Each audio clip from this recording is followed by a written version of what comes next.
Brexit, Labour attacks withdrawal date gimmick as debate begins.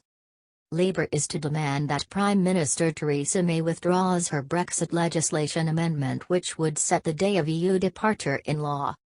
Shadow Brexit Secretary Keir Starmer will brand it a gimmick and warn that Labour will vote against it if it is not withdrawn by the government. It comes as MPs begin debating the crucial piece of legislation that will pave the way for Brexit.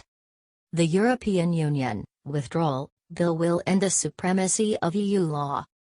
BBC Parliament Live, MPs examine EU bill. 6 people who will shape the Brexit battle. Brexit, all you need to know. A government amendment that would enshrine the Brexit date and time, 11 p.m. on March 29, 2019, in law, announced last Friday, by Prime Minister Theresa May, will not be debated until the final day of the committee stage.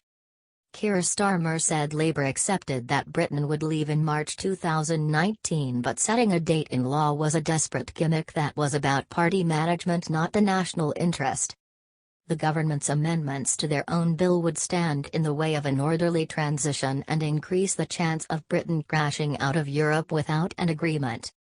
Theresa May should stop pandering to the no-deal enthusiasts in her own party and withdraw these amendments. If not, Labour will vote against them to support our own amendments and guarantee a transition that protects jobs and living standards. BBC political editor Laura Quinsberg said many Conservatives were also unhappy about the proposal, and it is one of the areas where the government potentially faces defeat in the coming weeks.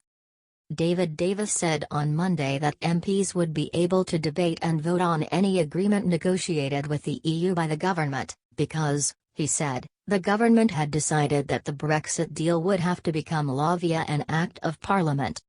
But he said the UK would still leave the EU on March 29, 2019, whether MPs backed or rejected the deal, making MPs vote a take it or leave it one on the Brexit deal, rather than one which could either halt Brexit or have the deal renegotiated.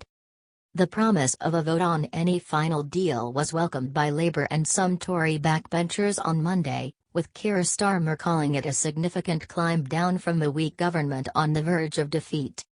But Conservative MP Anna Soubry said the government's offer was completely meaningless because Mr Davis couldn't guarantee that we'd have the vote before we left.